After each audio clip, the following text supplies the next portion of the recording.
privé, mais même à l'occasion, hein, il faut informer les parents et puis prescrire hein, pour qu'ils fassent le vaccin. Sinon, ils courent le risque de faire une méningite à méningo à tout âge après.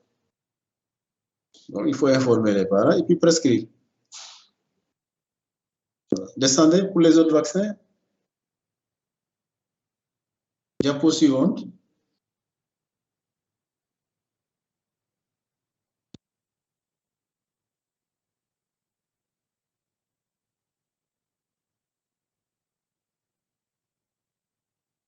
Diapo suivante. Pour le pneumocoque, vous voyez, vaccin conjugué, prévenant, compris dans le PV 3 doses, 6, 10 et 14. Vous voyez, on donne à partir de 6 semaines. Parce que c'est un vaccin conjugué. Donc, il est efficace dès la primo-vaccination, dès le jeune âge. Ouais, immunogène dès les premiers mois de vie. Il y a un autre vaccin, ce vaccin-là, c'est 13 antigènes. Il y a un autre qui contient 23 antigènes, c'est le pneumo 23.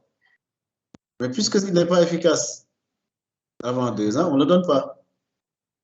On donne le 13, Prévenard 13. Polysaccharidique, c'est celui-là, Pneumovax, à partir de 2 ans, parce qu'il n'est pas efficace avant 2 ans. D'accord? D'accord. C'est tous les 3 à 5 ans, ce n'est pas tous les 2 ans. Et tous les 3 à 5 ans. Je le rappelle. C'est un vaccin qui doit être systématique chez les drépanocytaires, puisqu'ils font des infections à pneumo, les pneumonies, quoi.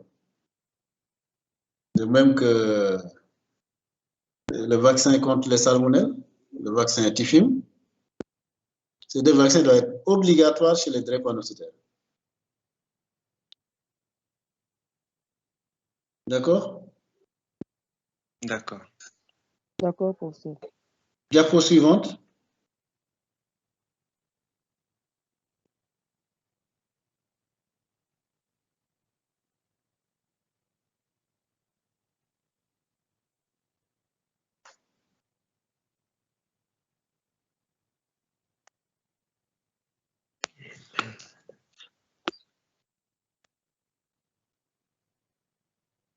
Hémophilus existe sous forme mono, penta, etc. C'est les vaccins combinés, quoi. Penta, hexa, c'est les vaccins combinés. Lui également, c'est un vaccin conjugué. Donc, il est efficace dès 6 semaines. 6, 10, 14. Rappel à 18, à 6 et 10 ans. On n'a pas besoin de faire un rappel à 6 ans pour l'hémophilus. Vous avez dit que les infections à hémophilus, c'est 3 mois, 3 ans. Alors, pourquoi faire un rappel à 6 ans? Si on ne fait pas d'infection à hémophilus après 3 ans, pourquoi on se vaccine contre l'hémophilus? Il n'y a pas besoin. Donc, le rappel, c'est à 18 mois, c'est tout. Si on fait 6, 10, 14, on a donc les 3 doses de primo-vaccination. Le prochain rappel, c'est 18 mois. D'accord? Donc, on n'a pas besoin de faire... Pardon. Le premier rappel, c'est à 18 mois. Parce que la primo-vaccination, il faut 3 doses. Donc, le premier rappel, c'est à 18 mois. Et puis, c'est bon, on n'a pas besoin de faire 2 ou 3. Parce que l'enfant aura grandi, il ne fait plus d'infection à hémophilus. D'accord? D'accord, professeur. Voilà, donc il faut enlever ça. 6, 10 ans, il faut l'enlever. Par contre, pour les autres, pour le DTC, diphtérie, tétanos, coqueluche, polio, il faut faire un rappel à 6, 10 ans, 15 ans, etc. Mais pour l'hémophilus, non. D'accord? D'accord. Voilà, donc c'est vraiment important d'insister sur la vaccination parce que la prévention d'une maladie infectieuse, c'est la vaccination. En tout cas, pour les maladies pour les maladies évitables par la vaccination. Donc, c'est la vaccination, il faut insister sur la vaccination. La vaccination, c'est efficace. Ça coûte moins cher que traiter une maladie. Parce que quand quelqu'un est malade, il est hospitalisé, il paye l'hospitalisation, les médicaments, les parents sont immobilisés, les proches doivent venir leur rendre visite. Ouais, c'est toute une famille qui est mobilisée. Alors que quand c'est la vaccination, le plus souvent, c'est les mamans. C'est la maman qui amène l'enfant à l'unité de vaccination, on lui met ses vaccins et puis c'est fini. C'est plus simple, c'est plus pratique et c'est efficace. Donc, il faut vraiment insister sur la vaccination. Parce que méningite, c'est une urgence. Pourquoi c'est urgent? Parce que c'est mortel. Une méningite non traitée, il n'y a pas de possibilité d'évolution spontanée. Hein? C'est mortel. Et si on traite, l'enfant court le risque d'avoir des séquelles. Donc, c'est pourquoi c'est grave. Il faut aller vite. Il faut diagnostiquer rapidement. Il faut traiter rapidement. Mais l'idéal, c'est vraiment la prévention. Et pour parler de prévention, c'est la vaccination. Pour le pneumocoque et l'hémophilus, les vaccins sont gratuits puisqu'ils existent dans le privé. Ce qui reste, c'est le méningocoque. Une dose à partir de 12 mois avec le Ménactral, je pense que c'est 30 000, un peu moins de 40 000, afin de protéger toute la vie. Donc, il faut informer les parents. Si vous faites le privé, vous tous vous faites du privé. Hein? Donc, à l'occasion, informez les parents, prescrivez. C'est ce qu'ils ne le font pas. Si vous faites des gardes, à l'occasion aussi, il faut informer les parents et prescrire. Voilà.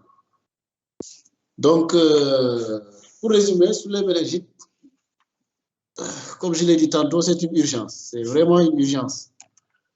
Il faut y penser. Il faut faire la preuve si vous pensez à une méningite. Si vous avez des difficultés